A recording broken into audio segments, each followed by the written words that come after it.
Micromax, जो कभी भारत के स्मार्टफोन बाजार में एक दिग्गज था, एक देसी ब्रांड के रूप में उभरा जो ग्लोबल टेक्नोलॉजीज के दिग्गजों के खिलाफ प्रतिस्पर्धा कर रहा था। इसने अपने किफायती और फीचर रिच फोन के साथ लाखों लोगों की कल्पना पर कब्जा कर लिया। हालांकि अपनी शुरुआती सफलता के बावजूद कंपनी को कई चुनौतियों का सामना करना पड़ा। क्या गलत हुआ? इस चैप्टर में हम उन फैक्टर्स पर बात करेंगे जिनके कारण इसका तेजी से ग्रोथ हुई और बाद में फेल हो गई, उन न्यू टेक्निक की खोज की जिन्होंने इसे आगे बढ़ाया, और उन इम्पॉर्टेंट मिस्टेक की जो इसके पतन का कारण बनी। पूरी कहानी जानने के लिए बने रहें। 2014 में माइक्रोमैक्स किफायती फीचर रिच फोन देकर फेमस हुआ जो आम जनता की जरूरतों को पूरा करते थे। इसने लंबी बैटरी लाइफ और डुअल सिम जैसी खूबियों के साथ बाजार में टहलका मचा दिया, जिनकी बहुत मांग थी। इन्हें बजट फ्रेंडली कीमत पर उपलब्ध कराकर माइक्रोमैक्स जल्दी ही घर घर में जाना पहचाना नाम बन गया, जिसने लाखों लोगों का ध्यान आकर्षित किया और स्मार्टफोन उद्योग में खुद को एक प्रमुख खिलाड़ी के रूप में एस्टैब्लिश किया। यह तेजी से ग्रोथ अनबिलीव थी और इसने मोबाइल फोन बाजार में एक महत्वपूर्ण बदलाव को चिह्नित किया, रिनाउंड ब्रांडों को चुनौती दी। मार्केट में कंपटीशन बढ़ रहा था। चाइनीज ब्रांड भारतीय बाजार में उतरे और उन्होंने लो प्राइसेस पर हाई क्वालिटी की पेशकश की। माइक्रोमैक्स, जो कभी बाजार में लीडिंग प्लेयर था, उसको अब इस पोजीशन को बनाए रखने के लिए संघर्ष करना पड़ रहा था।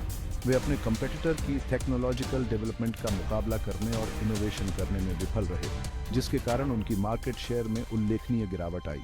जैसे जैसे कस्टमर इन नए ब्रांडों की ओर आकर्षित हुए, बाजार में माइक्रोमैक्स की उपस्थिति कम होती गई और उनके पतन की शुरुआत हुई।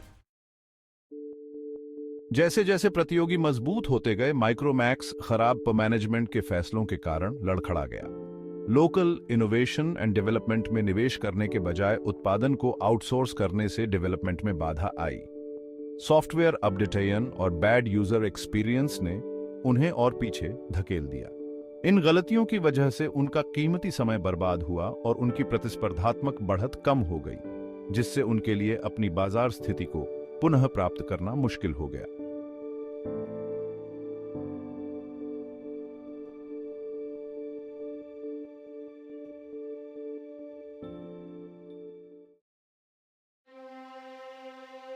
जैसे ही Xiaomi और Samsung जैसे ग्लोबल लीडर्स ने अपनी क्वालिटी को बढ़ाया, माइक्रोमैक्स को अपनी बाजार हिस्सेदारी बनाए रखने के लिए संघर्ष करना पड़ा। खराब मार्केटिंग स्ट्रैटेजीज और बैड प्रोडक्ट अपडेट के कारण इसका पतन हुआ।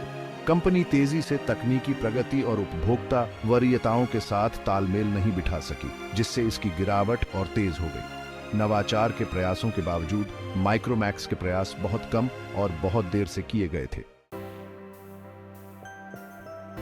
माइक्रोमैक्स अब मेक इन इंडिया पहल के साथ वापसी करने की कोशिश कर रहा है, लेकिन आगे का रास्ता कठिन है। क्या वे अपने पुराने गौरव को पुनः प्राप्त कर सकते हैं? केवल समय ही बताएगा।